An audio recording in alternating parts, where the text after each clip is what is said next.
বিসমিল্লাহির রহমানির রহিম। পরম করুণাময় মেহেরবান আল্লাহর নামে।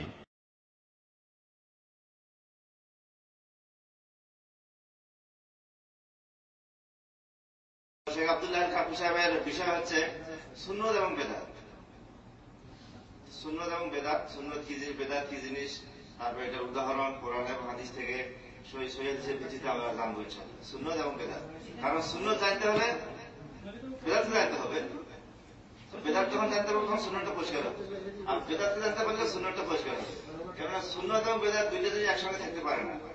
একটা বিষয় থাকে আরেকটা বিষয় নিয়ে অটোমেটিক এসে যায়। তাওহীদের বিষয়ে বলতে গেলে শিরকে এসে যাবে, শিরকের আলোচনা আসলেই তাওহীদের আলোচনা এসে যাবে। এই জন্য বিষয়গুলো এইভাবে হয়ে থাকে। সুন্নত ও বেদাত এই বিষয়ের উপরে আলোচনা পেশ। আসসালামু আলাইকুম ওয়া রাহমাতুল্লাহি ওয়া বারাকাতুহু।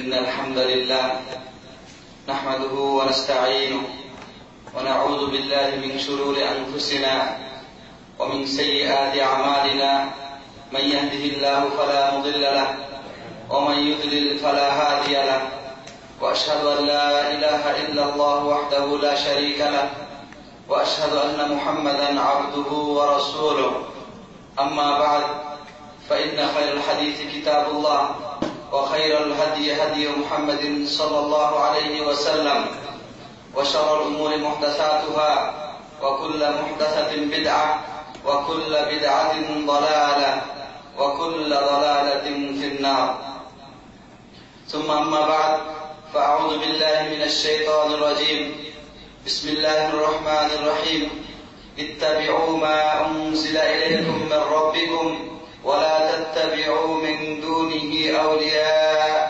قليلا ما تذكرون وقال عز وجل قل إن كنتم تحبون الله فاتبعوني يحببكم الله ويغفر لكم ذنوبكم والله غفور رحيم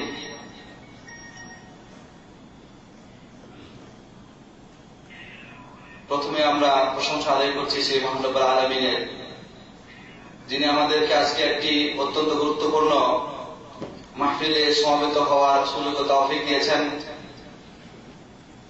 অতঃপর আমরা দরুদ ও সালাম পেশ করছি আমাদের প্রিয় রাসূল, মুক্তির দিশারি, সাহিবুল মাকামিল মাহমুদ ওয়াল হাউদুল কাউসার মুহাম্মদ সাল্লাল্লাহু আলাইহি ওয়াসাল্লাম, তার পরিবারবর্গ, সাহাবায়ে কেরাম এবং কিয়ামত পর্যন্ত সঠিকভাবে যারা তাদের অনুসরণ করে চলে তাদের সকলের প্রতি। সম্মানিত উপস্থিতি, আমরা আজকে একটি গুরুত্বপূর্ণ বিষয়ে আলোচনা পেশ করব এবং শুনবো ইনশাআল্লাহ। বিষয়টি আপনারা শুনেছেন তার পূর্বেই, সুন্নত বিদআত। এর আগে কিছুক্ষণ আগে আলোচনা হচ্ছিল মাযহাবের বিষয়ে। এটার সাথে কিন্তু এই বিষয়টা সম্পৃক্ত। একজন মানুষ যদি সুন্নত বিদআতকে যথাযথভাবে জানতে পারে তাহলেও কিন্তু সে মাযহাব কি তা ভালোভাবে বুঝতে পারবে। এই বিষয়গুলো মানুষের নীতি আমল এর সাথে সম্পৃক্ত, আকীদার সাথে সম্পৃক্ত। এজন্য সুন্নতকে ভালোভাবে উদ্ভাবন করা এবং সেই সাথে সুন্নতের বিপরীত বিষয় বিদআতকে ভালোভাবে জানা এবং উদ্ভাবন করা সকলের জন্য জরুরি। আপনি যখন দোকানে যান কোন একটা জিনিস কেনার জন্য, তখন কিন্তু দোকানদারকে জিজ্ঞাসা করেন যে এটা কি আসল না নকল। তখন দোকানদার বলে, দেখেন না গায়ে লেখা আছে নকল থেকে সাবধান। এই স্টিকার দেখিয়ে কিনবেন, মালিকের ছবি দেখিয়ে কিনবেন। এরকম বহু নিয়ম থাকে, যে নিয়মগুলো দেখলে আপনার বিশ্বাস জন্মে জিনিসটা কি আসল নকল নয়। এই সামান্য একটা জিনিস কিনবেন, ধোকায় পড়বেন, একটু পয়সা নষ্ট হবে, অসুবিধা কি, পরে আরেকটা ভালো কিনে নেব, সম্ভব। কিন্তু আপনি এই দুনিয়াতে যে আমলটা করছেন সে আমলের বিনিময় সে আমলের প্রতিদান আশা করেন তো, এবং সে প্রতিদানটা কি, বিনিময়টা কি? জান্নাত। যদি আমল করলেন আর ওই আমলের বিনিময়ে জান্নাত না পেলেন, তাহলে কি আবার আমল করার সুযোগ পাওয়া যাবে? কখনোই নয়। সুতরাং দুনিয়াবী বস্তু কেনার আগে যেভাবে আপনি সতর্ক হন, তার চাইতে বেশি সতর্ক হতে হবে আখিরাতের জন্য আমল করার ক্ষেত্রে। এজন্য আপনার আমল যদি সুন্নাত মোতাবেক হয় তাহলে কবুল হবে। আপনারা ইতিপূর্বে বহুবার শুনেছেন আমল কবুল হওয়ার শর্ত কয়টি? দুইটি। একটি হচ্ছে আমলটি ইখলাসের সাথে একনিষ্ঠভাবে আল্লাহ রাব্বুল আলামিনের জন্য হতে হবে, আর দ্বিতীয় শর্ত হচ্ছে সেই আমলটি সুন্নাত মোতাবেক হতে হবে। তার মানে অন্তরে যদি আল্লাহর প্রতি একনিষ্ঠতা না থাকে, আল্লাহর কাছ থেকে সওয়াব প্রদান পাওয়ার উদ্দেশ্য না থাকে, মানুষকে দেখানোর উদ্দেশ্য থেকে থাকে, তাহলে সে আমল শিরক হয়ে গেল, ভিতর খারাপ হয়ে গেল, আমার কাছে কবুল হবে না। ভিতর খুবই ভালো, কিন্তু আমলের বাহ্যিক রূপ, বাহ্যিক চেহারাটা রাসূলুল্লাহ সাল্লাল্লাহু আলাইহি সাল্লামের তরিকা মোতাবেক হলো না, সেই আমলটা আল্লাহর কাছে গ্রহণযোগ্য হবে না। দুটোই লাগবে আপনাকে। এজন্য সুন্নত সম্পর্কে যদি আপনি জানেন, তাহলে বিদআত থেকে বেঁচে থাকতে পারবেন। আর যদি সুন্নত সম্পর্কে না জানেন, তাহলে হয়তো আমল করবেন, সে আমলটা বিদআতি হয়ে যায়, আপনার খবরই থাকবে। এই জন্য সুন্নত জানতে হবে, বিদআতও জানতে হবে। দেখুন, আল্লাহ রাব্বুল আলামিন মানব জাতি সৃষ্টি করার পরে দুনিয়াতে তাদেরকে এমনি ছেড়ে দেন নাই, তাদেরকে সৃষ্টি করেছেন কেন তা বাতলিয়ে দিয়েছেন। কি? ওমা খালাকতুল জিন্না ওয়াল ইনসা ইল্লা লিয়াবুদুন, আমি জিন এবং ইনসানকে একমাত্র আমার ইবাদত করার জন্য সৃষ্টি করেছি। ইবাদত কিভাবে করবে, কোনটার নাম ইবাদত, তা জানিয়ে দেওয়ার জন্য, শিখিয়ে দেওয়ার জন্য আল্লাহ রাব্বুল আলামিন যুগে যুগে কালে কালে নবী এবং রাসূল পাঠিয়েছেন। নবীদের কাজ ছিল কোন কথা বললে, কোন পথে চললে, কোন কাজ করলে আল্লাহ খুশি হবেন এবং এই দুনিয়াতে তার সৃষ্টি সার্থক হবে। এই জন্য ইমাম জুহরি রাহমাতুল্লাহ আলাইহি বলেছেন যে আল্লাহ রাব্বুল আলামিনের কাজ হচ্ছে মানুষকে পরিচালনা করার জন্য রিসালাত দেওয়া, আর নবীর কাজ ছিল রিসালাতের দায়িত্ব মানুষের কাছে পৌঁছিয়ে দেওয়া, রিসালাতের যে পয়গামটা সেটা মানুষের কাছে পৌঁছিয়ে দেওয়া, আর মানুষের কাজ হচ্ছে ওটাকে নিজের জীবনে বাস্তবায়ন করা। তো আল্লাহ রাব্বুল আলামিন তার দায়িত্ব পালন করেছেন, তিনি মানুষের কাছে রিসালাত পৌঁছিয়ে দিয়েছেন, তিনি রাসূল পাঠিয়েছেন এবং রাসূলের সাথে সাথে তিনি কিতাবও দিয়েছেন। এরপর রাসূল সাল্লাল্লাহু আলাইহি ওয়াসাল্লাম তিনি আল্লাহ রাব্বুল আলামিনের রিসালাতকে মানুষের কাছে পৌঁছিয়ে দিয়েছেন। ইয়া আইয়ুহা রাসূল বাল্লিগ মা উনজিলা ইলাইকা মির রাব্বিক ফাইন লাম তাফআল ফামা বাল্লাগতা রিসালাতা। হে রাসূল, আপনার কাছে যা নাযিল করা হয়েছে তা আপনি মানুষের কাছে পৌঁছিয়ে দিন। আপনি যদি তা না করেন, তাহলে আপনি দায়িত্ব পালন করলেন না, তার রিসালাতকে পৌঁছিয়ে দিলেন না। আল্লাহ নবী সাল্লাল্লাহু আলাইহি ওয়াসাল্লাম সে দায়িত্ব পালন করেছেন। ওমা আলাইনা ইল্লাল বালাগ, তার কাজ ছিল পৌঁছিয়ে দেওয়া।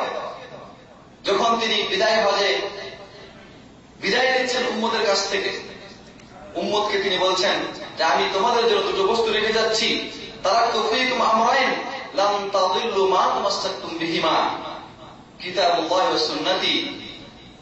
আমি তোমাদের সামনে দুটো জিনিস রেখে যাচ্ছি, তোমরা এই দুটোকে আঁকড়ে ধরে থাকলে তোমরা কখনোই পথভ্রষ্ট হবে না। সেটা হচ্ছে আল্লাহর কিতাব, আরেকটি হচ্ছে আমার সুন্নাত। তখন এই কথা বলার পরে তিনি বলে আলা হাল বাল্লাগ, আমি কি পৌঁছিয়ে দিলাম? সকলে সমস্যারে বলেছেন যে আল্লাহুম্মা নাআম, হ্যাঁ আপনি পৌঁছিয়ে দিয়েছেন। এবার নবী করিম সাল্লাল্লাহু আলাইহি ওয়াসাল্লাম বললেন আল্লাহুম্মা ফাশহাদ, অতএব হে আল্লাহ তুমি সাক্ষী থাকো।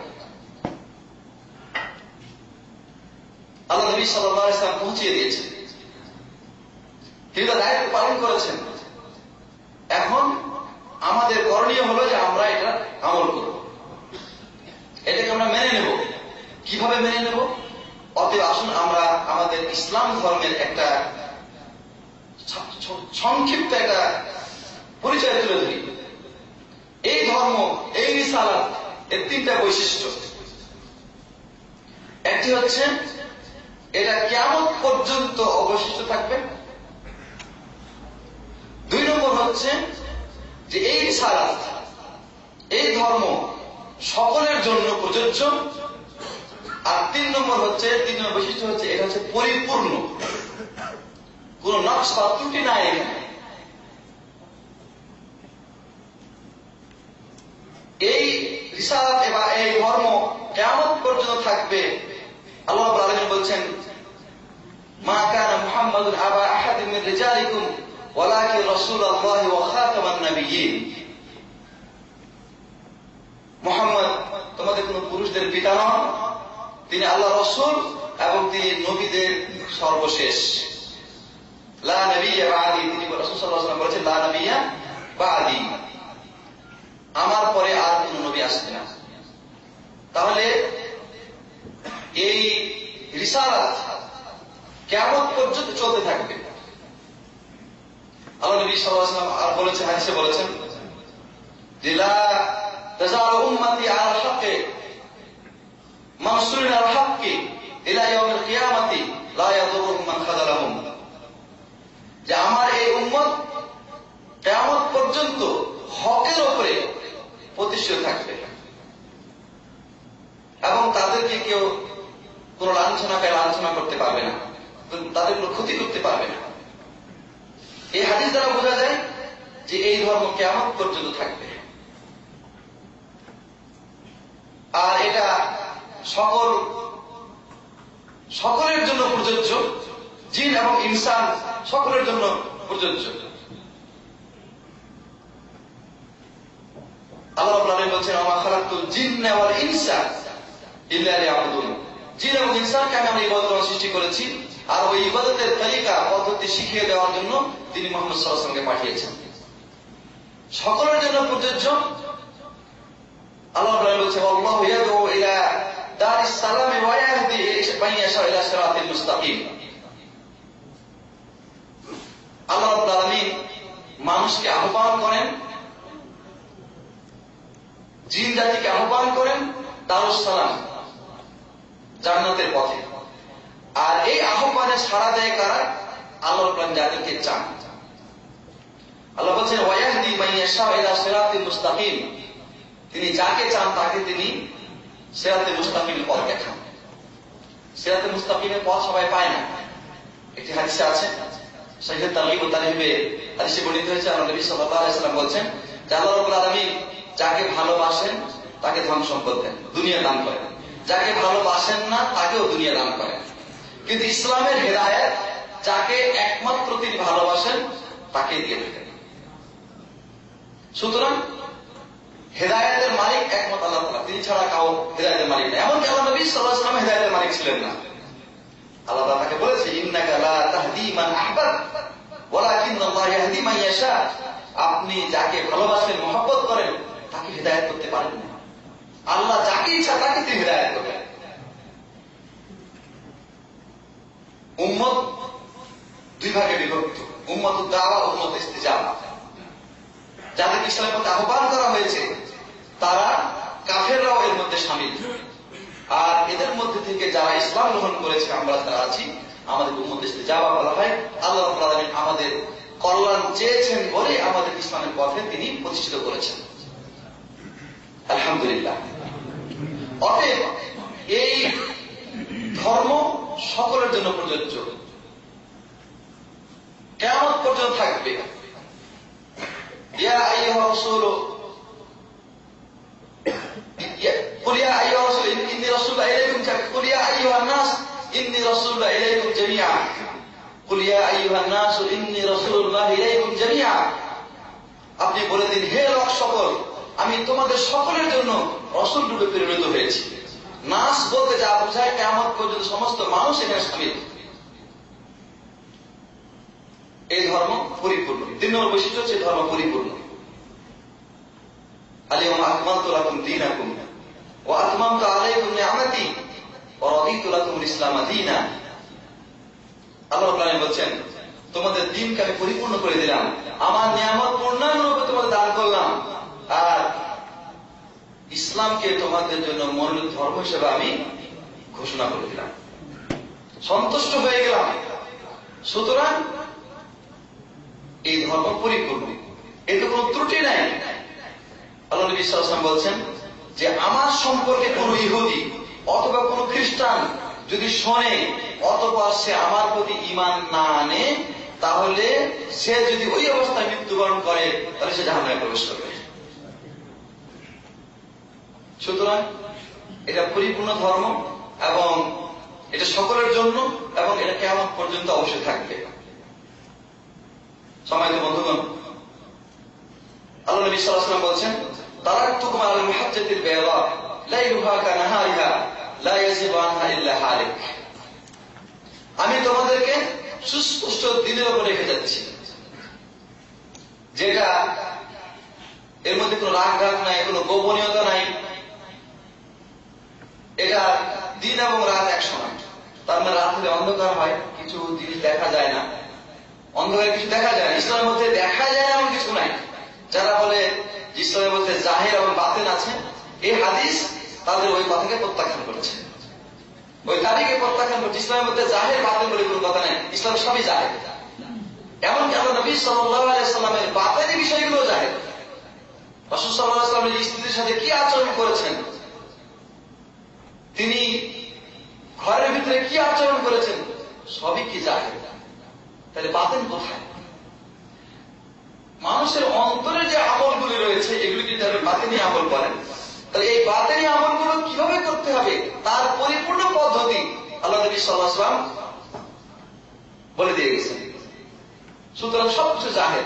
এজন্য ইবনে মাসউদ রাদিয়াল্লাহু তাআলা আনহু বলছেন যে এই উম্মতের জন্য, এই জাতির জন্য কিয়ামত পর্যন্ত মানুষের কল্যাণ বলতে যা বুঝায় তার যাবতীয় কিছু আল্লাহ নবী সাল্লাল্লাহু আলাইহি ওয়াসাল্লাম শিখিয়ে দিয়েছেন। আর মানুষের অকল্যাণ বলতে যা বুঝায় তার সবকিছু থেকে আল্লাহ নবী সাল্লাল্লাহু আলাইহি ওয়াসাল্লাম মানুষকে সতর্ক করে গেছেন। সুতরাং নতুন কোন কল্যাণ তৈরি হবে না, আর নতুন কোন অকল্যাণ পাওয়া যাবে না যার সতর্কতা রাসূল সাল্লাল্লাহু আলাইহি ওয়াসাল্লাম করেন নাই। তাহলে এই ইসলাম ধর্ম পরিপূর্ণ, কোন ত্রুটি নাই, এখানে কোন রাগ নাই, এটা সকলের জন্য প্রযোজ্য। অতএব এই ইসলাম ধর্ম বা এই তরিকা বা এই নীতি, এই জীবন ব্যবস্থা, এর প্রতি আমল করা এবং এটাকে জানা সকলের জন্য অবশ্য কর্তব্য। এখন আমরা আসি যে সুন্নাত বলতে কি বোঝায়। আল্লাহ নবী সাল্লাল্লাহু আলাইহি ওয়াসাল্লামের জীবনী, তার তরিকা, সুন্নতে চারটা অর্থ আছে। সুন্নত যদি আপনি বলেন তাহলে সুন্নত মানে হল রাসূল সাল্লাল্লাহু আলাইহি ওয়াসাল্লামের জীবন চরিত্র, পুরাটাই এর উদ্দেশ্য। পুরা কোরআন, পুরা হাদিস, পুরোটা সুন্নত। অর্থাৎ মানুষের জীবন পরিচালনা করার পদ্ধতি, রাসূল সাল্লাল্লাহু আলাইহি ওয়াসাল্লাম যে পদ্ধতিতে মানুষের জীবনকে পরিচালনা করা শিখিয়েছেন সেটাই হচ্ছে সুন্নাত। যেমন তিনি বলেছেন, ফামান রাগিবা আন সুন্নতি ফালাইসা মিন্নি, যে ব্যক্তি আমার তরিকা থেকে, মানে কোরআন এবং সুন্নাহর তরিকা থেকে বিচ্যুত হয়ে গেল সে আমার অন্তর্ভুক্ত নয়, সে আমার উম্মত থেকে বের হয়ে যাবে। তাহলে কোরআন এবং হাদিসের পুরা সিলেবাসটাকে কি বলা হয়? সুন্নাত বলা হয়। আরেকটি হচ্ছে সুন্নাত শব্দের অর্থ হচ্ছে কিন্তু হাদিস। সুন্নাত শব্দের অর্থ হচ্ছে কি হাদিস, রাসূল সাল্লাল্লাহু আলাইহি ওয়াসাল্লামের কথা, কাজ এবং সমর্থন, এটা কি বলা হয়? হাদিস বলা হয়। তাহলে সুন্নাত শব্দের অর্থ আরেকটা অর্থ হচ্ছে হাদিস। আর এটার প্রমাণ হচ্ছে তারা তৌফিক মামরাইন, আমি তোমাদের জন্য দুটো জিনিস রেখে যাচ্ছি, তোমরা এই দুটোকে আঁকড়ে ধরে থাকলে ততক্ষণ পর্যন্ত তোমরা পথভ্রষ্ট হবে না। সেটা হচ্ছে আল্লাহর কিতাব আর আমার সুন্নাত। আমার সুন্নাত বলতে কি এর উদ্দেশ্য? হাদিস উদ্দেশ্য। সুন্নাত বলতে আরেকটা উদ্দেশ্য হচ্ছে বেদাতের খেলাফ, যে বেদাতের বিপরীত যেটা বেদাতের বিপরীত সেটাই হচ্ছে কি সুন্নাত। আল্লাহ নবী সাল্লাল্লাহু আলাইহি ওয়াসাল্লাম বলেছেন, আলাইকুম বিসুন্নতি ওয়া সুন্নাতিল খুলাফায়ে রাশিদিন মাহদিয়্যিন, তোমাদের আবশ্যক হচ্ছে আমার সুন্নতে আঁকড়ে ধরে থাকা এবং আমার পরে সঠিক পথ প্রাপ্ত খুলাফায়ে রাশিদা সুন্নতে আঁকড়ে ধরে থাকা। ওয়া ইয়্যাকুম ওয়া মুহদাসাতিল উমুর, আর সাবধান তোমরা এই সুন্নাতের মধ্যে নতুন কিছু তৈরি করবে না। ফাইন্না কুল্লা মুহদাসাতিন বিদআহ, কেননা প্রত্যেক নতুন কাজ হচ্ছে কি বিদআত। তাহলে এখানে আল্লাহ নবী সাল্লাল্লাহু আলাইহি ওয়াসাল্লাম সুন্নাত বলে বোঝাতে চাইলেন যে বেদাতের খেলাফ যেটা, অর্থাৎ আল্লাহ নবী সাল্লাল্লাহু আলাইহি ওয়াসাল্লাম সাহাবায়ে কেরামের জীবন পরিচালনা করার পদ্ধতি। সুন্নাতে আরেকটা অর্থ আছে, সেটা হচ্ছে কি মুস্তাহাব বা পছন্দনীয় কাজ, করলে নেকি আছে, না করলে গুনাহ নাই। আল্লাহ নবী সাল্লাল্লাহু আলাইহি ওয়াসাল্লাম বলছেন যে লাউলা আশুক্কা আলা উম্মতি লা আমারতুহুম বিসসিওয়াকি ইনদা কুল্লি সালাতিন ওয়া ফি রিওয়ায়াতিন ইনদা কুল্লি ওযু। আমি আমার উম্মতের উপরে যদি কষ্টকর মনে না করতাম, তাহলে তাদেরকে প্রত্যেক নামাজের আগে বা প্রত্যেক ওযুর আগে মিসওয়াক করার আদেশ করে দিতাম, ফরজ করে দিতাম। যেহেতু তিনি করেন নাই, এই জন্য এটি সুন্নাত মুস্তাহাব। আর এই ফিকহবিদগণ যারা ফুকাহা, তারা সুন্নাত শব্দ ব্যবহার করলে এই মুস্তাহাব বা মানদুব এটাই উদ্দেশ্য করে থাকেন, ওয়াজিব বা ফরজ এটা নয়। তাহলে আমরা এই সুন্নাতের অর্থ উদ্ভাবন করলাম। এখন মনে করেন যে সুন্নাতের সামগ্রিক অর্থ যে রয়েছে, একজন মুসলমানের এই অর্থগুলি ভাগ না করে ইসলামের মৌলিক বিষয় এবং শাখা প্রশাখা বিষয় সকল ক্ষেত্রে আল্লাহ নবী সাল্লাল্লাহু আলাইহি ওয়াসাল্লাম অনুসরণ করার জন্য ফরজ। সাধ্য অনুযায়ী আল্লাহ বলেন ফাত্তাকুল্লাহ মাসতাতাতুম, তোমরা সাধ্য অনুযায়ী আল্লাহকে ভয় করে চলো। তাহলে আপনি আমল করার সময় এরকম চিন্তা করবেন না যে এটা ফরজ, এটা ওয়াজিব, এটা সুন্নাত, এটা ভাগ করবেন না। আমল করার সময় চিন্তা করবেন যে আল্লাহ নবী সাল্লাল্লাহু আলাইহি ওয়াসাল্লাম এই কাজগুলি করেছেন, তার থেকে সহিহ হাদিসে সুপ্রমাণিত হয়েছে, আমার কাছে পৌঁছেছে, অতএব আমি এটা করব। আপনার একটা আমল যদি আল্লাহর কাছে কবুল হয়ে যায়, রাসূল সাল্লাল্লাহু আলাইহি ওয়াসাল্লামের প্রতি মহব্বত করে আপনি আমলটা করছেন, আল্লাহ যদি এটা কবুল করে নেন, ওটা আপনার নাজাতের মাধ্যম হয়ে যেতে পারে। সুতরাং আপনি ওটাকে অবহেলা করবেন না, যেটা সুন্নাত। এটা কথার কথা, নামাজের সময় আপনি রফুল আদান করছেন, এটা একটা সুন্নাত। মুহাদ্দিসিনে কেরাম বা ওলামারা বলেছেন যে রফুল আদান যদি কোনো মানুষ না করে, তার নামাজের কোনো ক্ষতি হবে না, সুন্নাত কমে যাবে, সওয়াব থেকে সে বঞ্চিত হবে। এখন আপনি চিন্তা করেন যে ক্ষতি তো হবে, নামাজ তো আবার হয়েই যাবে, তা করলাম। হ্যাঁ, আমি বলবো যে আপনার নামাজ নষ্ট হবে না, বাতিল হবে না, কিন্তু আপনি কি নিশ্চিত যে এই সুন্নাতটা বাদ দেওয়ার কারণে নাজাত পেয়ে যাবেন? এমন তো হতে পারে এই সুন্নাতের প্রতি মহব্বত রাখার কারণে, ভালোবাসা রাখার কারণে আপনার এই ভালোবাসাকে আল্লাহ তাআলা কবুল করে নেবেন। একটি সুন্নতকে ভালোবেসে আল্লাহ তাআলা আপনাকে নাজাত দিয়ে দিবেন, হতে পারে। সুতরাং সামগ্রিক জীবনে আমল করার সময় কোনটা ফরজ, কোনটা ওয়াজিব বা মুস্তাহাব, এগুলি ভাগ করবেন। রাসূল সাল্লাল্লাহু আলাইহি ওয়াসাল্লামের কাছ থেকে পাওয়া গেছে সবই আমল করবেন, সবগুলি আমল করবেন। সুন্নতের প্রতি আমল করলে কি লাভ, আর না করলে কি ক্ষতি, আর কিভাবে আমরা আমল করব, এই তিনটা পয়েন্টের আলোচনাকে বিদাতের দিকে যাচ্ছি। সুন্নতের প্রতি আমল এই জন্য করবেন যে আল্লাহ রাব্বুল আলামিন আপনাকে আদেশ করেছেন। আল্লাহ বলছেন ইত্তাবিউ মা উনজিলা ইলাইকুম মির রাব্বিকুম ওয়া লা তাত্তাবিউ মিন দুনিহি আউলিয়া। তোমাদের রবের পক্ষ থেকে তোমাদের কাছে যা নাযিল করা হয়েছে, তোমরা ওটার অনুসরণ করো, এটা বাদ দিয়ে কোন ওলির অনুসরণ করিও না। সূরা আরাফ আল্লাহ তাআলা কথা বলেছেন। আল্লাহ তাআলা আরো বলেছেন যে এই নির্দেশ দিয়েছেন এবং বলেছেন যে রাসূল সাল্লাল্লাহু আলাইহি ওয়াসাল্লামের অনুসরণ করার ভিতরে তোমাদের জন্য কি রয়েছে? কল্যাণ তো আছে, এটা উত্তম আদর্শ, নমুনা। লাকাদ কানা লাকুম ফি রাসূলিল্লাহি উসওয়াতুন হাসানাহ। রাসূলের অনুসরণ করা তোমাদের জন্য উত্তম নমুনা, উত্তম আদর্শ। কার জন্য হবে? কার জন্য? সবার জন্য, সবাই করবে না। লিমান কানা ইয়ারজুল্লাহ ওয়াল ইয়াউমাল আখির, যে ব্যক্তি আল্লাহর রিজামন্দি পেতে চায়, আল্লাহর ভালোবাসা পেতে চায়, আল্লাহর কাছে মাগফিরাত পেতে চায়, পরকালে নাজাত পেতে চায়, সেই ব্যক্তি তো রাসূল সাল্লাল্লাহু আলাইহি ওয়াসাল্লামকে মডেল রূপে, আদর্শকে গ্রহণ করবে। সুতরাং পরকালের নাজাত, পরকালের মুক্তি, আল্লাহর রিজামন্দি লাভের জন্য রাসূল সাল্লাল্লাহু আলাইহি ওয়াসাল্লামকে আপনি, তার সুন্নাতকে আপনি আদর্শ মডেল রূপে গ্রহণ করবেন। তাই আল্লাহ তাআলা বলছেন ওমা আতাকুমুর রাসূলু ফাখুযুহু ওমা নাহাকুম আনহু ফান্তাহু। রাসূল তোমাদেরকে যা দেন তোমরা সেটা গ্রহণ করো, এবং তিনি যেটা নিষেধ করেছেন সেটা থেকে তোমরা বিরত থাকো। তাহলে আপনি যদি সুন্নাতের প্রতি আমল করেন, এই কথার অর্থই হলো আপনি আল্লাহর নির্দেশ পালন করবেন। আর যে ব্যক্তি আল্লাহর নির্দেশ পালন করবে, আল্লাহ তাআলা সন্তুষ্ট হবে। আর রসুলকে মেনে চলা মানে আল্লাহকে মেনে চলা। মা ইউতি রাসূলা ফাকাদ আতা আল্লাহ। যে ব্যক্তি রসুলের আনুগত্য করবে সে আল্লাহরই আনুগত্য করবে। এমন কথা কিন্তু কোথাও নাই ভাই, যে ব্যক্তি আল্লাহর আনুগত্য করবে সে রসুলের আনুগত্য করবে, কথা কিন্তু কোথাও নেই। খেয়াল করেন কি আছে, যে ব্যক্তি রসুলের আনুগত্য করলো সে আল্লাহরই আনুগত্য করলো। তার মানে আপনি যদি কোরআনকে আমল করতে চান তাহলে সুন্নতকে আপনাকে আগে জানতে হবে। কোরআনকে আপনি মানতে চান তাহলে আপনাকে সুন্নত আগে শিখতে হবে, না হলে কোরআনের প্রতি আমল করা সম্ভব হবে না, কোরআনকে আপনি জানতেও পারবেন না। অতএব সবকিছু আগে সুন্নাত।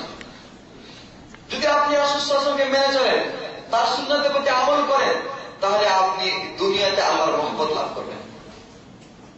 আর 3 নম্বর কথা হলো যে আপনি পরকালে মাগফিরাত লাভ করবেন, আল্লাহর রিজামত লাভ করবেন।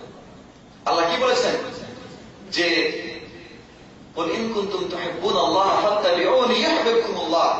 আপনি বলে দিন তোমরা যদি আল্লাহকে ভালোবাসো তাহলে আল্লাহকে ভালোবাসছি, আমরা খুব ভালোবাসি আল্লাহকে, আল্লাহ আল্লাহ জিকিরও খুব বেশি হয়।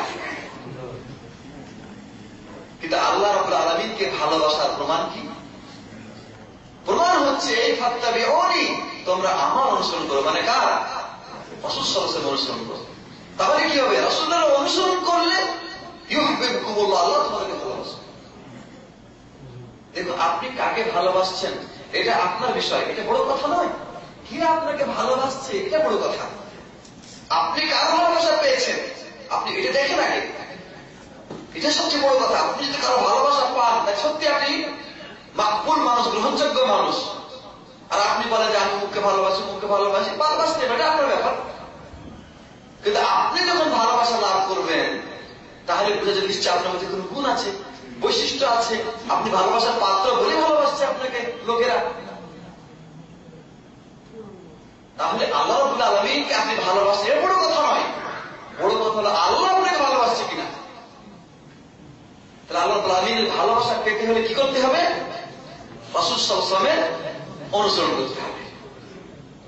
আর যে ব্যক্তি রাসূল সাল্লাল্লাহু আলাইহি ওয়াসাল্লাম অনুসরণ করবে আল্লাহ তাকে ভালোবাসবেন, আর আল্লাহ যাকে ভালোবাসবে তার কোন সমস্যা আছে, চিন্তা আছে? আল্লাহ বলছে ওয়ায়াগফির লাকুম যুনুবাকুম, তোমাদেরকে আল্লাহ ভালোবাসবেন, ভালোবাসার সাথে সাথে শেষ সমস্ত গুনাহ মাফ করে দেবেন। গুনাহ মাফ চাইতে হলে, গুনাহ মাফ পেতে চাইলে রাসূল সাল্লাল্লাহু আলাইহি ওয়াসাল্লাম অনুসরণ করা ছাড়া আপনার কোনো উপায় নেই। আমি যে কথা বললাম যে একটা সুন্নতের প্রতি আমল করবেন, কেন আমল করবেন? রাসূলুল্লাহ সাল্লাল্লাহু আলাইহি ওয়াসাল্লাম করেছেন তাই।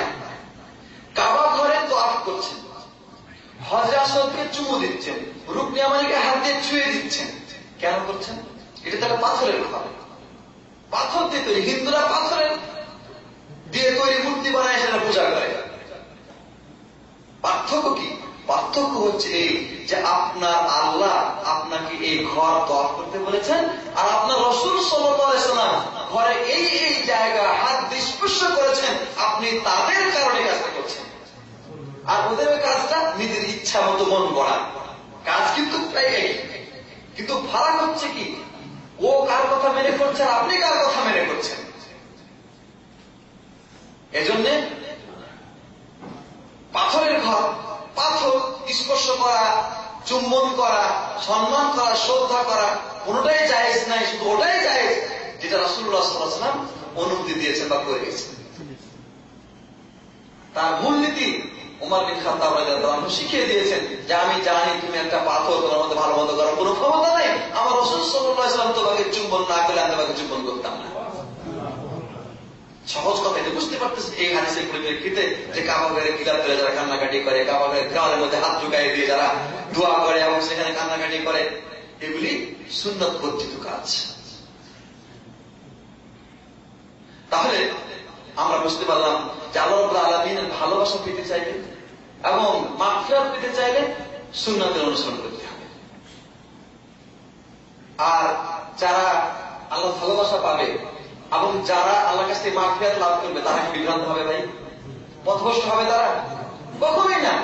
আল্লাহ নবী সাল্লাল্লাহু আলাইহি ওয়াসাল্লাম ওই নিশ্চয়তা গ্যারান্টি বার্তা দিয়ে গেছেন যে বিদায় হজে যে হাদিসটা বললাম যে তোমরা কখনোই পথভ্রষ্ট হবে না যতক্ষণ পর্যন্ত এই দুটো জিনিসকে আগে ধরে থাকবে, কোরআন এবং সুন্নাহ। তাহলে রাসূল সাল্লাল্লাহু আলাইহি ওয়াসাল্লাম ইত্তেবা করলে বিভ্রান্তি আসবে না, পথভ্রষ্টতার পথে আপনি চলবেন না। আর যদি না করেন তাহলে কি হবে? যদি ইত্তেবা রাসূল না করি, আমরা সুন্নাতের অনুসরণ না করি, তাহলে কি হবে? বেদাত তো হবে। তার আগে আরো বড় বড় কাজ আছে। ঈমান নষ্ট হয়ে যাবে, ঈমান ধ্বংস হয়ে যাবে, আপনার ঈমান নষ্ট হয়ে যাবে। আল্লাহ রাব্বুল আলামিন কোরআনে কারিমে বলেছেন যে ফালা ওয়া রাব্বিকা লা ইউমিনুনা হাত্তা ইউহাক্কিমুকা ফীমা শাজারা বাইনাহুম সুম্মা লা ইয়াজিদু ফি আনফুসিহিম হারাজাম মিম্মা কাযাইতা ওয়া ইসাল্লিমু তাসলিমা। তোমার রবের কসম করে বলছি, আল্লাহ বলছেন, আল্লাহ তাআলা নিজের কসম করে বলছেন, লা ইউমিনুন, তারা ঈমানদার হতে পারবে না যতক্ষণ পর্যন্ত ওরা তাদের পারস্পরিক গন্ডগোলের বিষয়ে আপনাকে সমাধানকারী, ফায়সালাকারী নিযুক্ত না করবে। তার মানে তারা পরস্পর যে কোনো বিষয়ে সমাধানের জন্য, সমস্যায় পড়েছে সমাধানের জন্য যতক্ষণ পর্যন্ত আপনাকে তারা সমাধানকারী, ফায়সালাকারী নিযুক্ত না করবে, আপনার কাছ থেকে ফায়সালা না নেবে, ততক্ষণ পর্যন্ত তারা ঈমানদার হতে পারবে না। আর ওই ফায়সালা শোনার পরে শুধু শুনলেই হবে না, সেটার প্রতি আত্মসমর্পণ করতে হবে পূর্ণরূপে। সুতরাং ঈমানদার হতে চাইলে ইত্তেবা করতে হবে, সুন্নতকে মানতে হবে। সুন্নতকে না মানলে ঈমান নষ্ট হয়ে যাবে। আর যার ঈমান নষ্ট হয়ে যাবে তার কি আমল কবুল হবে? ভাই, যার ঈমান নষ্ট হয়ে যায় রাসূল সাল্লাল্লাহু আলাইহি ওয়াসাল্লাম ইত্তেবা না করার কারণে সে যতই আমল করুক না কেন, উদাহরণ দিচ্ছি যে রাসূল সাল্লাল্লাহু আলাইহি ওয়াসাল্লাম ইত্তেবা না করে আমল করছে, তার আমল কবুল হবে। একটু পরে উদাহরণ দিব ইনশাআল্লাহ। তার আমল আল্লাহর কাছে কবুল হবে না। এজন্য আল্লাহ নবী সাল্লাল্লাহু আলাইহি ওয়াসাল্লাম বলে দিয়েছেন, মান আমিলা আমালান লাইসা আলাইহি আমরুনা ফাহুয়া রাদ। যে ব্যক্তি এমন কোন আমল করবে যে আমলে আমার নির্দেশনা নাই, সেই আমলটা কি মারদুদ, প্রত্যাখ্যাত। আর যে ব্যক্তির আমল প্রত্যাখ্যাত হবে, যে ব্যক্তির আমল আল্লাহ কবুল করবেন না, উম্মতে মুহাম্মাদী যদি দাবি করুক, আজাতুল আল্লামা দাঁড়িয়ে রাখুক, আর আল খেলা করুক, আর মাথায় টুপি দিয়ে তসবিহ টিপুক, সে কি উম্মতের মধ্যে থাকবে? কখনোই থাকবে না। তার তো আমলই বরবাদ হয়ে গেছে।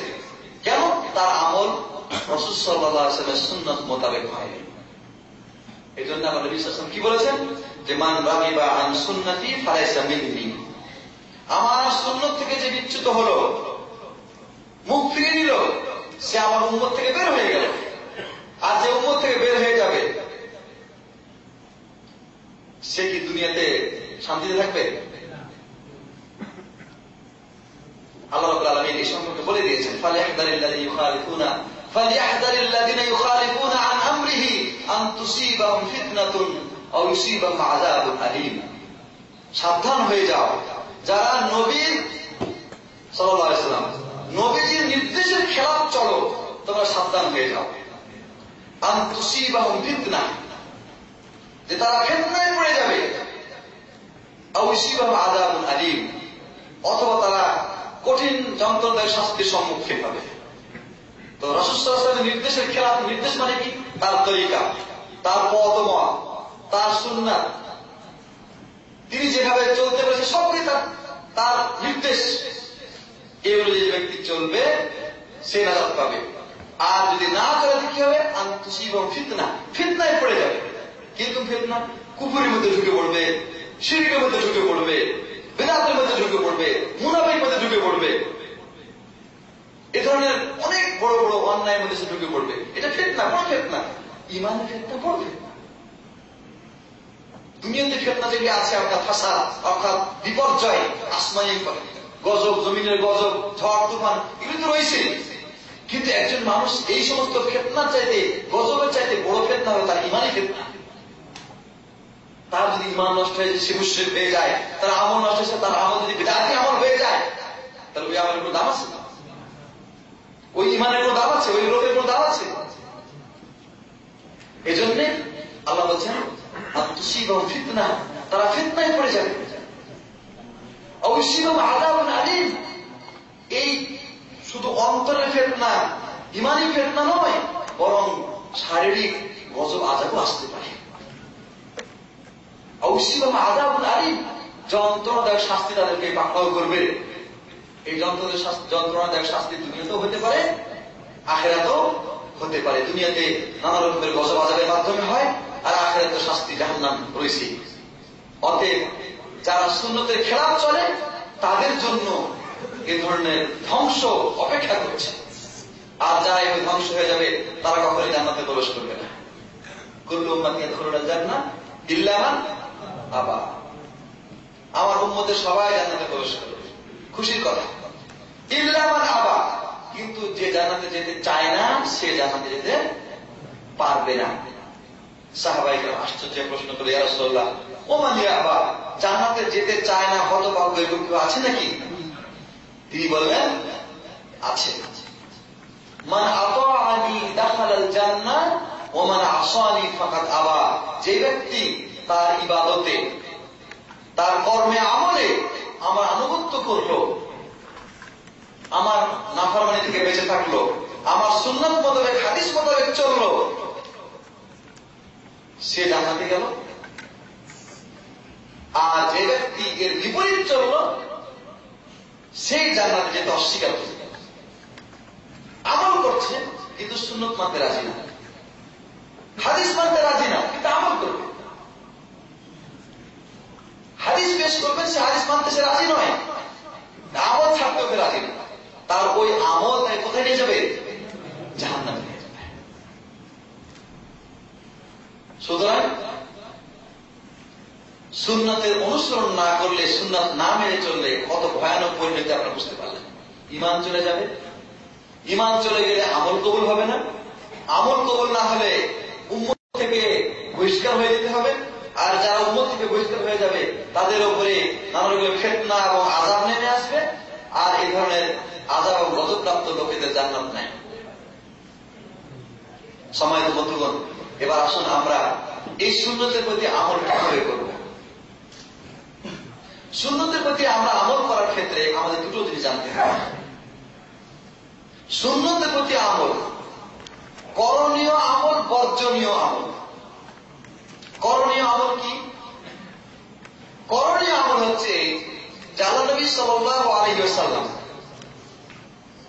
যে কারণে, যে সংখ্যায়, যে সময়ে, যে স্থানে, যে অবস্থায়, যে পদ্ধতিতে যে কাজ করেছেন সেটাকে সেই কারণে, সেই সময়ে, সেই স্থানে, সেই পদ্ধতিতে, সেই অবস্থায় এবং সেই নিয়মে করাই হচ্ছে সুন্নতের প্রতি আমল, করণীয় আমল। এখানে 5টা বা 6টা শর্ত আপনাকে পুরা করতে হবে। কেন আমলটা করছেন আপনি জেনে নিতে পারেন। কেন করছেন? আপনাকে যদি বলা হয় যে আপনি ঈদের নামাজ পড়ছেন কেন, রাসূল সাল্লাল্লাহু আলাইহি ওয়াসাল্লাম পড়েছেন তাই, তাহলে ঈদ আমাদের মুসলমান সমাজে কয়টা আছে? 2টি, ঈদুল আযহা এবং ঈদুল ফিতর। এখন কতগুলো ঈদ? এখন অনেক ঈদ, ঈদের কোনো সীমা সংখ্যা নেই। ঈদে মিলাদুন নবী, তো আল্লাহ নবী সাল্লাল্লাহু আলাইহি ওয়াসাল্লাম হাদিসে বললেন যে তোমাদের জন্য আল্লাহ তাআলা ওই মদিনা আনসারীদেরকে যে 2টি দিন পরিবর্তন করে দিয়েছেন, আনন্দের দিন, ঈদের দিন, সেটা হচ্ছে ঈদুল ফিতর, ঈদুল আযহা। বিভিন্ন হাদিসে সম্পর্কে আলোচনা আছে, কিন্তু সেটাকে পরিবর্তন করে মানুষ আরো ঈদ সংখ্যা বাড়িয়ে দিয়েছে। প্রশ্ন, কেন আপনি আমলটা করছেন? এই আমল কেন করছেন তার জবাব যদি আপনি পান সুন্নাহ থেকে, রাসূল সাল্লাল্লাহু আলাইহি ওয়াসাল্লামের হাদিস থেকে, তাহলে ওই আপনার আমল আপনি করবেন। আর যদি এই কেন জবাব না পান তাহলে করবেন না। দ্বিতীয়ত, কি পরিমাণ, আমলটার পরিমাণ কি, কয় রাকাত নামাজ, কত সংখ্যায় আপনি তাসবিহ পাঠ করছেন, সংখ্যাটা আপনি যে সংখ্যায় করছেন সেই সংখ্যাটা কোথায় পেলেন, কিভাবে পেয়েছেন, কে আপনাকে জানিয়েছেন, এটা জবাব পেতে হবে। এই জবাব যদি আপনি পেয়ে যান তাহলে আপনি আমল করুন। এটা করণীয় আমল বলতেছি, করণীয় সুন্নাত, বর্জনীয় সুন্নাত পরে বলতেছি। করণীয় সুন্নাত যে এই সংখ্যায় আমি মাগরিবের নামাজ 3 রাকাত পড়তেছি, এশারের নামাজ 4 রাকাত, ফজরের নামাজ 2 রাকাত, এই যে সংখ্যা, এই সংখ্যাগুলি একটু জোড় বেজোড় 4, 2, 3 এরকম হলো কেন? এগুলির জবাব ওই দার্শনিক কোন জবাব খুঁজতে হবে না, বলতে হবে যে আল্লাহ নবী সাল্লাল্লাহু আলাইহি ওয়াসাল্লাম এইভাবে পড়েছেন, তাই আমরা পড়ছি। একটাই জবাব। আর এই জবাব যদি আপনি দিতে শিখেন, তাহলে আপনি কি করণীয় সুন্নতের প্রতি আমল করবেন। প্রত্যেক ফরজ নামাজের পরে তাসবিহ পাঠ করবেন, সুবহানাল্লাহ 33 বার, আলহামদুলিল্লাহ 33 বার, আল্লাহু আকবার 33 বার, আর 100 পুরা করার জন্য লা ইলাহা ইল্লাল্লাহু ওয়াহদাহু লা শারীকা লাহু লাহুল মুলকু ওয়া লাহুল হামদু ওয়া আলা কুল্লি শাইইন কাদির। প্রশ্ন হলো এই যে 33 সংখ্যা কেন নির্ধারণ করা হলো? 30 হলো না কেন? অথবা 35 বা 40 হলো না কেন? এটা প্রশ্ন। এই সংখ্যা আপনি যখন এই সংখ্যা অনুযায়ী আমল করবেন, তখন কেন, কোথায় পেলেন এই সংখ্যা, এটার জবাব যদি পাওয়া যায় তাহলে আমল করবেন আর করবেন না। সুতরাং কোন মানুষ যদি আপনাকে বলে যে দৈনিক এই জিকিরটা বা এই কালিমাটা, আল্লাহর এই নামটা অথবা এই ইবাদতটা এতবার করতে হবে, তাহলে এই বারের জবাব আপনাকে দিতে হবে যে বার আপনি কোথায় পেলেন, এতবার কে আপনাকে এতবার করতে বলল। যদি আপনি এর জবাব পেয়ে যান তাহলে আপনি আমল করবেন আর করবেন না। এরপরে আছে কি স্থান, কোন স্থানে আল্লাহ নবী সাল্লাল্লাহু আলাইহি ওয়াসাল্লাম কোন কাজ করেছেন সেই স্থানে সেই কাজ করতে হবে। কোন সময়, সময়ে, যেমন সময়ের আগে নামাজ পড়লে নামাজ হবে না, সময়ের পরে পড়লেও হবে না। আরাফাতে অবস্থান করতে হয় জিলহজের 9 তারিখে, ঠিক কিনা? এটা একটা সময় নির্ধারণ করে দেওয়া আছে। এখন যদি কোনো মানুষ বলে আরাফাত মাত্র এখন পুরো খালি পড়ে আছে, আমি যাই কখন বসে থেকে আসি, তাহলে তো অপরাধ হয়েছে, হজ হয়ে যাবে, হবে? হবে না। যেহেতু সময় নির্ধারণ করে দেওয়া আছে, সময়ের খেলাপ হয়েছে এটা। এরপরে পদ্ধতি, আপনি ওযু করবেন, ওযুর সময় মুখমণ্ডল ধৌত করবেন, তারপরে হাত ধৌত করবেন, তারপরে মাথা মাসে করবেন। এখন যদি আপনি বলেন আমি আগে মাথা নামাসে করি, পরে পাটা ধৌত করি, তারপরে মুখটা ধৌত করি, তারপরে হাত ধৌত করবো, হবে? আপনি বলবেন আরেকজনকে, যে লোক উজু করেছে যে নিয়ম অনুযায়ী, আপনি বলবেন ভাই আপনি যে কাজগুলি করেছেন আমি তো সেই কাজগুলি তো করেছি, কাজ তো সব একই হয়েছে, কিন্তু আপনি এই নিয়মে করেছেন আমি এই নিয়মে করেছি, সমস্যা কোথায়?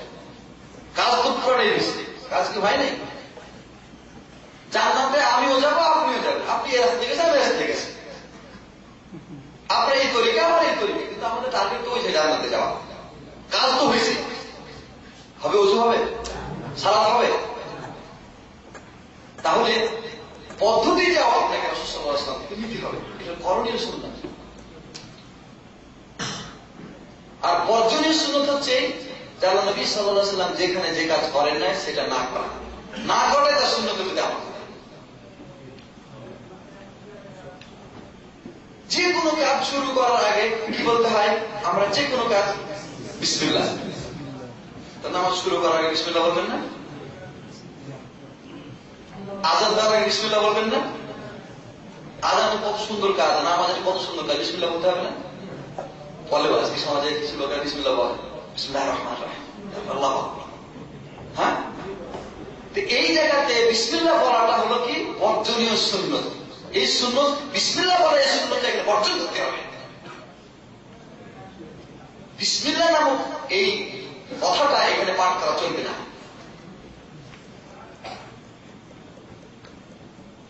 5 ওয়াক্ত নামাজে আযান দেন, জানাজার নামাজে আযান দেন না কেন? এই আযান দেওয়ার এই সুন্নতটা জানাজা নামক এই স্থানে বর্জন করতে হবে, যেহেতু রাসূল সাল্লাল্লাহু আলাইহি ওয়াসাল্লাম করেন। ঈদের জামাতে একবারই হয়, 5 ওয়াক্ত নামাজে কিন্তু অনেক সময়, লম্বা সময় আছে, ঈদের জামাতে একবারই হয়। এই জামাতে যাতে করে লোকেরা সবাই শরীক হতে পারে, আযান দেওয়াটা এতে বেশি যুক্তিসঙ্গত। কিন্তু এই আপনার এই যুক্তিটাকে আল্লাহ নবী সাল্লাল্লাহু আলাইহি ওয়াসাল্লাম জানতেন না, তিনি জানেন নাই, তিনি এটার প্রতি আমল করেন নাই। সুতরাং এই আযান দেওয়ার এই সুন্নতটাকে ঈদের নামাজের সময় পরিত্যাগ করাটাই হচ্ছে বর্জনীয় সুন্নতের প্রতি আমল।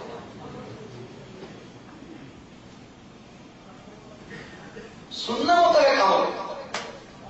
কিন্তু আপনি যদি বলেন যে আজান দিব, আজানটা দরকার আছে, কত লোক ব্যস্ত থাকে, আসতে পারে না, জামাত শুরু হয়ে যাবে, তাদেরকে ডাকা দরকার আছে, অতএব তাদেরকে ডেকে আমরা একসাথে নামাজটা পড়ি, আজান দিয়ে দিলাম। আজানের বিপরীতে কি হয়েছে জানেন? আজান তো দেন কিন্তু অন্য কিছু চালু হয়েছে। মাইকে ডাক দেয়, বাইরে আমার আর 5 মিনিট সময় বাকি আছে। হ্যাঁ, আপনারা জলদি আসুন। নামাজের ক্ষেত্রে কিন্তু আজকাল হচ্ছে, আজান দেওয়া হয়েছে, আজানের পরে আবার একামত শুরু হওয়ার 5 মিনিট আগে আবার মাইকে ঘোষণা দেওয়া হয় যে 5 মিনিট সময় বাকি আছে একামতের, আপনারা সবাই আসুন। এই আহ্বান বর্জন করতে হবে। এটা বর্জন করাটাই হচ্ছে সুন্নতের প্রতি আমল, আর ওই আমলটা করাটাই হচ্ছে সুন্নতের বিপরীত ব্যবস্থা, বিদআত। আমি শুনেছি অনেক নামাজের সময় আপনার তাশাহুদে বসে অনেকে বিসমিল্লাহির রহমানির রহিম আত্তাহিয়াতুল্লাহি এরকম পড়ে। আপনারা শুনেছেন কি জানি না, কিন্তু আমি শুনেছি অনেক জায়গায় আত্তাহিয়াতু শুরু করার আগে বিসমিল্লাহির রহমানির রহিম ভাবছে যে এটা আত্মাহিত একটা শোনার মতন, এটা এক বিসমিল্লাহ না বললে ভালো লাগে না, সুন্দর হয় নাকি? বিসমিল্লাহ বলতেছে, এখানে বিসমিল্লাহ বলা যায়। তাহলে আমরা বুঝতে পারতেছি যে আল্লাহ নবী সাল্লাল্লাহু আলাইহি ওয়াসাল্লাম যে জায়গাতে যে কাজ করেন নাই সেটা না করাটাই তার সুন্নতের প্রতি আমল করা, আর তিনি যেখানে যেটা করেছেন সেটা আমল করাটাই হচ্ছে তার সুন্নতের প্রতি আমল করা। এই কথাগুলির ফাঁকে ফাঁকে কিন্তু আপনারা সহজে বুঝতে পারতেছেন বেদাত একটা পরিচয়। আমি বেদাত সম্পর্কে আলোচনা করতে গেলে তখন সময়ের দরকার, আমি খেয়াল করে নেই, অনেক সময় বার হয়ে গেছে। এই বেদাতের সংজ্ঞা হলো এই যে জিনিসটা পূর্বে ছিল না সেটা করা, নতুন একটা জিনিস তৈরি করে এটা হলো বেদাত। নতুন একটা জিনিস যা আগে ছিল না তার উদ্ভাবন করার নাম হচ্ছে কি বেদাত, আধুনিক অর্থে। আর ইসলামী শরীয়তের পরিভাষা হচ্ছে এই, ভাবে খেয়াল করে শুনেন, যে সওয়াবের নিয়তে, কিসের নিয়তে? সওয়াবের নিয়তে কোন কাজ করা, যে কাজের পক্ষে দলিল নাই ওটা না বেদাত। তাহলে কি হইতে হবে? সওয়াবের নিয়ত থাকতে হবে, সওয়াবের নিয়ত থাকতে হবে। 2 নম্বর কথা হচ্ছে যে যে কাজটা আপনি করছেন সওয়াবের নিয়ত করে, সেখানে পূর্বে কোন দলিল উল্লেখ থাকবে না, অর্থাৎ কোন হাদিস বা কোরআনে পাওয়া যাবে না, ওটার নাম হচ্ছে বিদআত। তার মানে কোরআন হাদিসের নির্দেশিত কোন আমল যদি করেন আপনি আর সওয়াবের নিয়ত না করেন, ইবাদত হবে কি? ইবাদত হবে না। আচ্ছা, সওয়াবের নিয়তে কোন আমল করলেন আর সে আমলের পক্ষে কোন দলিল পাওয়া গেল না, তাহলে সেটা ইবাদত হবে না। এটা সওয়াবের নিয়ত করলেও সওয়াব পাবেন না। এই জন্য ইমাম ইবনে তাইমিয়া রাহমাতুল্লাহ আলাইহি বলেছেন, ইবাদত হচ্ছে ওটা যে কাজে আল্লাহ সন্তুষ্ট হয়। যেটা ভালো কাজ আমি করছি এটা আমি ইবাদত নয়। কোন মানুষ বলছে আমি কি করছি? ইবাদত করছি, তসবিহ পাঠ করছি, জিকির করছি। আচ্ছা, আপনার এই ইবাদত থেকে আল্লাহ সন্তুষ্ট? ও কিন্তু বলতে পারবে না। আল্লাহ তাআলা কখন সন্তুষ্ট হবেন? যখন ওই কাজের ব্যাপারে দুটো শর্ত হয়েছে, ইখলাস এবং প্রশাসনের তরিকা, এই দুটো শর্ত না পাওয়া যাবে এটা কবুল হবে না। এই জন্যে আমি যে কথাগুলি বললাম একটু আগে, যে ভালো কাজ বিদআত হয়ে যাবে যদি তার পক্ষে দলিল না থাকে। ভালো কাজ বিদআত হওয়ার মূলনীতি কি? সৎ কাজ ইবাদত, এটা বিদআত হওয়ার মূলনীতি হচ্ছে তার পক্ষে দলিল না পাওয়া যাওয়া। আমি আপনার তসবির উদাহরণ দিলাম যে 33 বার করে পড়তে হবে। তো কোন মানুষ 34 বার করে পড়ে, 34 বার করে পড়া ভালো না খারাপ? একবার একটা তসবিহ ইচ্ছাকৃত ভাবে সে বৃদ্ধি করে পড়বে, আমি একটা তসবিহ বাড়াইয়ে পড়বো, নাকি বেশি হবে, বাহ্যিক ভাবে একটা ভালো কাজ। কিন্তু যেহেতু রাসূল সাল্লাল্লাহু আলাইহি ওয়াসাল্লাম 34 পড়েন নাই, অতএব আপনার 34 পড়াটা কি? বিদআত। আলী বিন আবি তালেব রাদিয়াল্লাহু তাআলা আনহু ঈদের নামাজে গিয়ে জায়নামাজে বসে আছেন, সময় হলে নামাজ পড়বেন। এমন সময় একজন লোক এসে বলছে যে আমিরুল মুমিনিন, আমি 2 রাকাত নামাজ পড়ব। কেন? সময় আছে, সময়টা কাজে লাগে। তখন আলী রাদিয়াল্লাহু আনহু বললেন যে ঈদের নামাজের আগে কোন নামাজ পড়লে যদি নেকি হইতো, কল্যাণ হইতো, তাহলে ওই কল্যাণের কাজ তোমার চাইতে রাসূল সাল্লাল্লাহু আলাইহি ওয়াসাল্লাম করা বেশি হকদার ছিলেন। তিনি যেহেতু সেই কাজটা করেন নাই, অতএব সেই কাজে তোমার কোন কল্যাণ নাই। ভালো কাজ, নামাজ পড়া কি খারাপ কাজ? ভালো কাজ। কিন্তু এই ভালো কাজ করতে নিষেধ করা হবে। কে নিষেধ করলেন? খলিফাতুল মুসলিমিন মানা করলেন। কেন মানা করলেন? যেহেতু রাসূলুল্লাহ সাল্লাল্লাহু আলাইহি ওয়াসাল্লাম এই সময় এই ইবাদত করেন নাই। অতএব ইবাদতের মূলনীতি আমরা জানতে হবে, না হলে ইবাদত করেও ইবাদত সেটা আর ইবাদত একটা বিদআত হয়ে যাবে। দলিলের ভিত্তিতে সেই ইবাদত আপনি করতে। যদি আপনি বলেন যে ভালো কাজ করবো, তাতে আবার সমস্যা কোথায়? আমি আপনাকে প্রশ্ন করি যে ভালো কাজের মূল ইটা কি, মাপকাঠিটা কি? মানে কোনটা ভালো কাজ এবং কোনটা ভালো কাজ নয়, এটা পার্থক্য করার মাপকাঠিটা কি আপনার কাছে? তাই না? এটা প্রশ্ন না? আপনি তাকে আমার এলাকায় যেখানে আছি ওখানে এক ফাজিল বাসা ইমাম সাহেব বলছেন যে ভালো কাজ সম্পর্কে তা এই কথাগুলি বলতে গিয়ে বিদআত সম্পর্কে আলোচনা করতে গিয়ে সে বলছেন ভালোই কাজ করে, খারাপ কিছু না। তো ভালো কাজ, মাগরিবের নামাজ 3 রাকাত ফরজ, আপনি 4 রাকাত পড়েন, আপনি খারাপ কাজ করলেন? ভালোই কাজ করেছেন। ওখানে 1 রাকাত বেশি হয়েছে নামাজ, 2টা সিজদা হয়েছে বেশি, 1টা রুকু হয়েছে বেশি, কিরাত হয়েছে বেশি, অনেক কিছু সুন্দর সুন্দর কথা সেখানে আলোচনা হয়েছে। ভালো কাজ করবেন? তাহলে ভালো কাজ দেখলেই করা চলবে না, যতক্ষণ পর্যন্ত ওই ভালো কাজের পক্ষে আপনি দলিল না পাবেন। এজন্য সব ভালো কাজ করা চলবে না। আচ্ছা, ভালো কাজের মাপকাঠিটা কি বলছিলাম। আমি আব্দুল্লাহ কাফি, আমার কাছে একটা কাজ ভালো, উনি সাইফুল বারী ওনার কাছে অন্য একটা কাজ ভালো, উনি ইলিয়াস সাহেব ওনার কাছে একটা কাজ ভালো, উনি শেখ মতিউর রহমান ওনার কাছে একটা কাজ ভালো, কারণ উনিও মাদানী সাহেব, উনিও এত টাইটেলধারী ডিগ্রিধারী, ওনার কাছে এটা ভালো। ভাই, এই ভালোগুলো একত্রিত করলে কি আসল ভালো খুঁজে পাওয়া যাবে? ইসলামের যে মৌলিক যেটা ভালো, ইসলামের যে সুনির্দিষ্ট ভালো, ওটা কি আর মূল আসল রূপরেখা থাকবে? আপনি একদম ভালো অ্যাড করলেন, উনি একদম ভালো অ্যাড করলেন, উনি একদম ভালো অ্যাড করলো, এইভাবে ভালো অ্যাড করতে করতে আসল ভালো খুঁজে পাওয়া যাবে। ইসলাম ধর্মের রূপরেখা খুঁজে পাওয়া যাবে না। সুতরাং দলিল বর্জিত কোন কাজকে ভালো কাজ এই যুক্তি দিয়ে করা মানে ইসলাম ধ্বংস করা। ইমাম মালিক রাহমাতুল্লাহ আলাইহি বলেছেন, মান ইবতাদা ফিল ইসলামি বিদআতান ওয়া ইয়ারা হাসানা ফাকাদ জাআমা আন্না মুহাম্মাদান কাদ খানা রিসালাহ। ইমাম মালিক রাহমাতুল্লাহ আলাইহি বলেছেন, যে ব্যক্তি ইসলাম ধর্মের মধ্যে একটা ভালো কাজ চালু করে দিয়ে বলে যে এটা একটা ভালো কাজ, সে বলতে চায় যে মুহাম্মদ সাল্লাল্লাহু আলাইহি ওয়াসাল্লাম রিসালাত দায়িত্ব পৌঁছাতে খেয়ানত করেছেন। নাউযুবিল্লাহ। তার মানে এই ভালোটা উনি জানতে পারেন নাই, তুমি জানতে পেরেছো, অতএব উনি আমল করেন নাই, তুমি আমল করতেছো। এটা সহজ কথা না? বুঝা যাচ্ছে না? তাহলে ভালো কাজ বাইরে করা চলবে না, ওই ভালো কাজের পক্ষে দলিল থাকবে। দলিলের ভিত্তিতে যদি আপনি ভালো কাজটা করেন তাহলে সেটা গ্রহণযোগ্য হবে, না হলে হবে না। বর্তমানে রজব মাসে অনেকে রজবের বিদআত করেন, অনেকে 1000 নামাজ কি জন্য পড়ে। অবশ্য আমাদের দেশে এই বিদআতটা তেমন নাই। অনেকে রজব মাসে ওমরাটাকে ভালো মনে করে, সামনে শাবান মাসে শবে বরাত। আমি বিদআতের একটা লিস্ট তৈরি করেছি, লিস্ট, যে আমাদের সমাজে সমস্ত বিদআতগুলো চালু আছে, যে বিদআতগুলোর পক্ষে দলিল নাই অথচ মানুষ করছে। যেমন নামাজের শুরুতে নামাজ বলে নিয়ত পাঠ করা,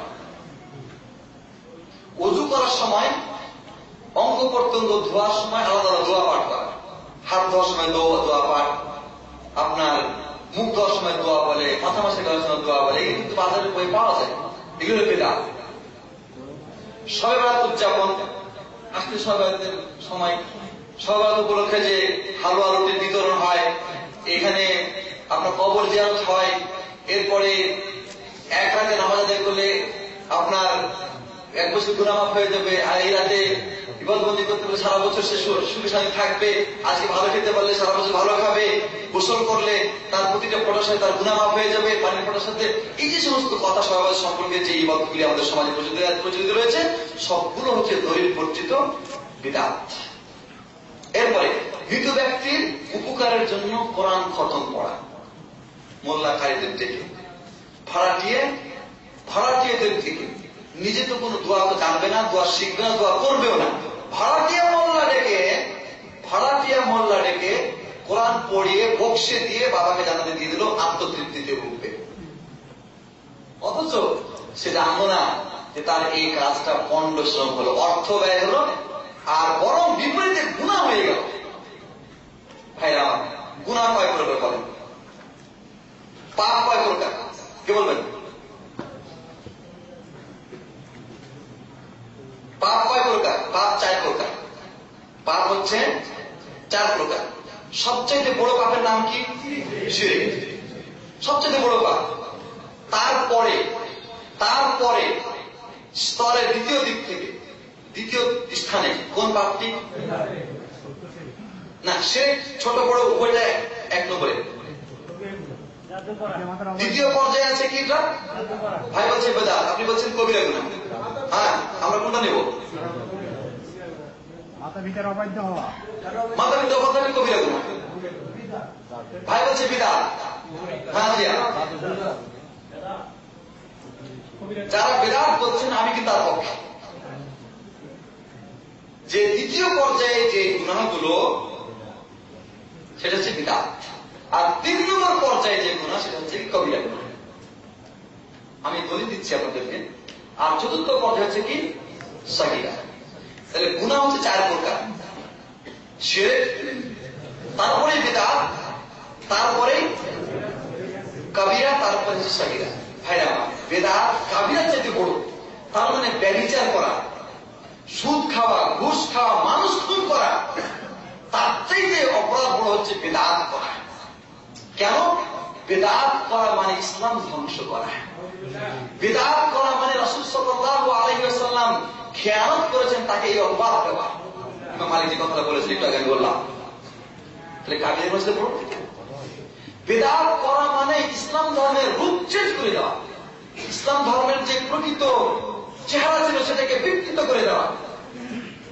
বিদআত করা মানে শয়তানকে খুশি করা। সুফিয়ান ইবনে উয়াইনা বলেছেন যে আল বিদআতু আহাব্বু ইলা শাইতান মিনাল মাআসি। কবিরা গুনাহ চাইতে বিদআত শয়তানের কাছে বেশি প্রিয়। দেখেন, সালাফ সালেহ মুহাদ্দিস একজন, তিনি বলেছেন বিদআতে কবিরা গুনাহ চাইতে বিদআত শয়তানের কাছে বেশি প্রিয়। কেন? এর জন্য যে কোনো মানুষ বিদআত করে, কোন মানুষ কবিরা গুনাহ করে, সে যখন কাবিরা গুনাহ করে, সে তখন কি এরকম নিয়ত করে নেকির কাজ করলাম? যে সুদ খায় সে কি ভাবে যে আজকে খুব অনেক নেকি কাজ করেছে? ঘুষ যে খায় সে কি বলে যে আমি খাতে নিব না, টেবিলে দিল, আমি খাতে নি না, পরে পকেট ঢুকে দেবে। তো এই যে গুনাহের কাজ করছে, সে কিন্তু জানে যে আমি অন্যায় করতেছি, সে জানে অন্যায় করতেছি, জেনে শুনে অন্যায় করছে। এবং যে লোক জেনে শুনে অন্যায় করে, সে তার পাপটা উদ্ভাবন করে এবং একসময় তওবা করার সম্ভাবনা তার থাকে কিনা? কিন্তু ও যদি না বুঝে যে আমি অন্যায় করছি, ও যদি না বুঝে যে এটা অন্যায়, যে লোক অন্যায় বুঝে নাই সে কি অন্যায় থেকে বাঁচাবে, ক্ষমা যাবে? বিদআত হচ্ছে অন্যায়, কিন্তু সে জানছে না যে আমি অন্যায় করছি। যে লোক মিলাদ পড়ে, যে লোক কিয়াম করে, যে শবে বরাতের যে অনুষ্ঠানগুলি করে, নামাজ পড়ে, সে কি বলে যে আমি কোন গুনাহের কাজ করছি? তার মধ্যে ধারণা আছে, এই অনুমান আছে? কখনোই না। সে তো ভাবছে আমি নেকির কাজ করছি, অতএব সে তওবা করবে না। আল্লাহ নবী সাল্লাল্লাহু আলাইহি ওয়াসাল্লাম বলেছেন, ইন্নাল্লাহ হাজাবা তাওবাতা আন সাহিবি বিদআতিন হাত্তা ইয়াদআহা। আল্লাহ রাব্বুল আলামিন বিদআতকে তওবা কবুল করবেন না যতক্ষণ পর্যন্ত সে বিদআতকে পরিত্যাগ না করবে। তাহলে বিদআত পরিত্যাগ না করা পর্যন্ত বিদআতকে তওবা করবে, তাহলে কাবিরা গুনার চাইতেও বড়। আচ্ছা, বিদআত করলে আল্লাহ নবী সাল্লাল্লাহু আলাইহি ওয়াসাল্লামের হাউজে কাউসার থেকে সে বঞ্চিত হবে। কবিরা গুনাহ করলে এই কথা হাদিসে নেই। কারণ বিদআতের মাধ্যমে ইসলাম ধর্ম ধ্বংস হয়ে যায়, কিন্তু কবিরা গুনাহ করলে ইসলাম ধর্ম ধ্বংস হয় না, ওটা ব্যক্তির সাথে সম্পৃক্ত বাস। আর এর মাধ্যমে জাতির সাথে, ধর্মের সাথে, মুসলমানদের সাথে সম্পৃক্ত। এই জন্য বিদআত অনেক বড় অন্যায়। এই জন্য আরেকজন মুহাদ্দিস বলেছেন, যে ব্যক্তি বিদআত করে এবং বলে যে এটা ভালো কাজ করলাম, সে ইসলাম ধর্মকে ধ্বংস করতে সহযোগিতা করল। সুতরাং ইহুদি, খ্রিস্টান, অন্য যারা আছে তারা ইসলাম ধর্মকে ধ্বংস করার ব্যাপারে যতটুকু ষড়যন্ত্র করে, তার চাইতে বেশি আমাদের ভিতরের যারা বিদআতি তারা ইসলামকে বেশি ধ্বংস করে। বিদআতের কিছু নমুনা আমি দিলাম, আরো কত নমুনা দেখেন। হ্যাঁ, সময় শেষ হয়ে গেছে। মৃত ব্যক্তির উপকারের জন্য কুলখানি 40 হাফেজ আলেমদের দাওয়াতে কোরআন খতম, সবিনা খতম করে মৃত রইল বক্সে দেওয়া, খতমে ইউনুস, খতমে জালালি, ফাতিহা খানি, ইসালে সওয়াব, ওরস, মিলাদুন নবী, জামাতে নামাজ শেষে দলবদ্ধে মুনাজাত করা, আযানের পূর্বে দরুদ শরীফ পাঠ করা, কাবাগের তওয়াফ, সাফা মারওয়া সাই করার সময় প্রত্যেক তওয়াফে আলাদা দোয়া নির্ধারণ করা, এসব বিদআত। আপনার মাজমুআ মুজাহিদ নামে কিতাব পাওয়া যায় বাজারে, দোয়ায়ে হিজরুল বারাত, দোয়া গানজুল আরশ, দোয়ায়ে তাজ, দুরুদে লক্ষ্মী, দুরুদে মাহি, চেহেলকা, আহাদ নামা, এগুলি সবই বিদআত। দলবদ্ধ হয়ে জিকির, লা ইলাহা ইল্লাল্লাহ, সবাই মিলে লা ইলাহা ইল্লাল্লাহ, লা ইলাহা ইল্লাল্লাহ সবাই জিকির করছে।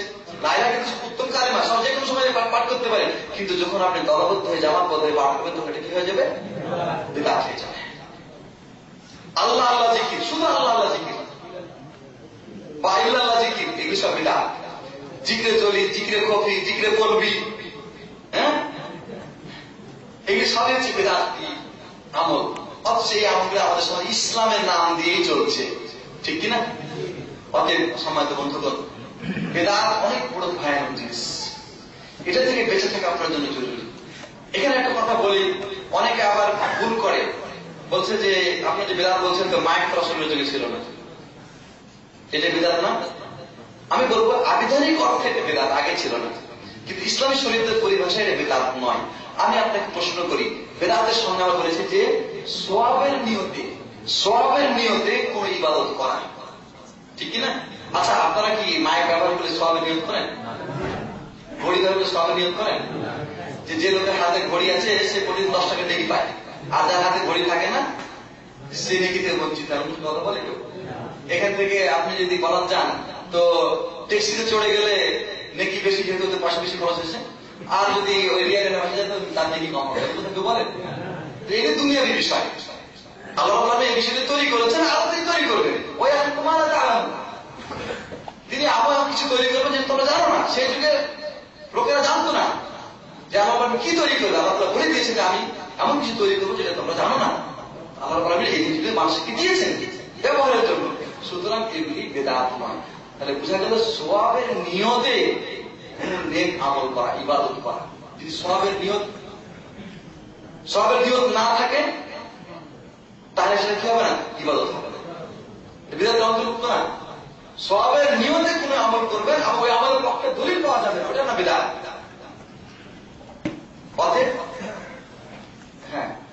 অতএব এই মূলনীতিগুলি জেনে রাখার চেষ্টা করবেন এবং এর উপর ভিত্তি করে আপনি ইবাদত করবেন। যদি বিদআত প্রতিষ্ঠা করার জন্য কেউ কোনো কথা বলে এবং বলে যে হাজার হাজার লোক করতেছে, তো আমরা বলে সমস্যা কোথায়? আপনি বলবেন যে হাজার হাজার লোক দলিল নয়। আল্লাহ কোরআনে বলছেন যে তুমি যদি অধিকাংশ লোক অনুসরণ করো তোমাকে তারা কত কষ্ট করে বিভ্রান্ত করে দেবে। হাজার হাজার লোক আমার দলিল নয়, দলিল হচ্ছে কি কোরআন আর সুন্নাহ। আল্লাহ নবী সাল্লাল্লাহু আলাইহি ওয়াসাল্লাম কোথাও কোন সময় না হয়তো পড়েছেন কি পড়েন না, যদি পড়ে থাকেন আমরা কোন হয় করবো না। হুজুরে শিখাইছে, মুরব্বী শিখাইছে, আলেম শিখাইছে, এই প্রশ্ন এই যুক্তি এখানে চলবে না। নেক আমল করার বিষয়ে দলিল খুঁজতে হবে, যেটা দলিল আছে আমল করবো, দলিল নাই আমল করবো। দলিল থাকলে ওটা সুন্নাতের প্রতি আমল হলো, আর দলিল না থাকলে বিদআতের প্রতি আমল। সুতরাং দলিল ভিত্তিক আমল করাই আমাদের জন্য জরুরি এবং এটাই আল্লাহ রাব্বুল আলামিন আমাদের নির্দেশ দিয়েছেন। এর বিপরীত আমরা যেন না চলি সেটা আমাদের চেষ্টা করতে হবে। এই জন্যই লেখাপড়া করতে হবে। খালি ইসলামিক সেন্টারে আসলেন, কিছু অথচ শুনলেন, চলে গেলেন, হবে না। বই নিয়ে যান। আমি একটা লিফলেট দিয়ে যাচ্ছি এখানে শেখ সাইফুল বারীকে। লিফলেটের নাম হচ্ছে বিদআত থেকে সাবধান। এবং এই লিফলেটের ভিতরে কিভাবে সুন্নতি কাজ, আমি যেটা বললাম যে সুন্নত কিভাবে বিদআত হয়, বিদআতের মূলনীতি এবং যে কত লিস্ট দিলাম এটা, এবং মানুষের বিদআতকে করার ব্যাপারে যে সমস্ত যুক্তি তুলে ধরে সে যুক্তির কিছু জবাব, এগুলি এর মধ্যে আলোচনা আছে। আপনারা যদি চান তাহলে শেখ সাইফুল বারী হ্যাঁ। তো আজকে এ পর্যন্ত ইনশাআল্লাহ। সময়ের অভাবে আরো বিদআত সম্পর্কে আরো বিস্তারিত কথা বলতে পারলে আরো পরিষ্কার হতো। আল্লাহ রাব্বুল আলামিন আমাদেরকে আমরা যা বললাম, যা শুনলাম, তা যেন আমাদেরকে যথাযথভাবে আমল করার তৌফিক দান করেন, সুন্নাত চিনে সে অনুযায়ী আমল করার তৌফিক দান করেন এবং বিদআত চিনে তা থেকে বিরত থাকার তৌফিক দান করেন। আর আল্লাহ রাব্বুল আলামিন আমাদেরকে নেক আমল ভালোভাবে, সঠিকভাবে, সঠিক সময়ে যথাযথভাবে করার তৌফিক দান করেন। আল্লাহুম্মা আমিন। আকুলু কওলি হাযা আস্তাগফিরুল্লাহ লি ওয়া লাকুম ওয়া লিসাইরিল মুসলিমিন ওয়া সাল্লাল্লাহু আলা নাবিয়িনা মুহাম্মাদ ওয়া আলা আলিহি ওয়া সাহবিহি আজমাইন। আসসালামু আলাইকুম ওয়া রাহমাতুল্লাহ।